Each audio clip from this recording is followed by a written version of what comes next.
একটা অনুষ্ঠান সুষ্ঠুভাবে হওয়ার পেছনে থাকে একটা নির্দিষ্ট প্ল্যানিং আর তার সাথে বেশ খানিকটা খাটনি।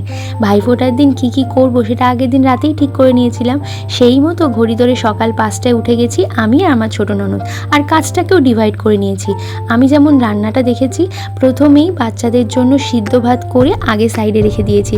তারপর মেনু কি কি হবে সেই মতো দুপুরে রান্নাবান্নাটা চলছিল, এবং ভাইফোঁটার যে প্লেটটা তাতে লুচি আর সুজি হবে সেটাও করে নিয়েছি। মোটামুটি মাংসটা কষাতে কষাতে আমি চটপট রেডি হয়ে নিলাম। মাংসটা কেমন হয়েছে দেখে বলো অবশ্যই কমেন্ট সেকশানে।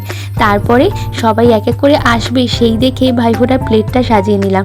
লুচি সুজি তো ছিলই, এছাড়াও প্রত্যেকের আলাদা আলাদা প্লেটে ফল এবং মিষ্টি সুন্দরভাবে সাজিয়ে দিয়েছিলাম।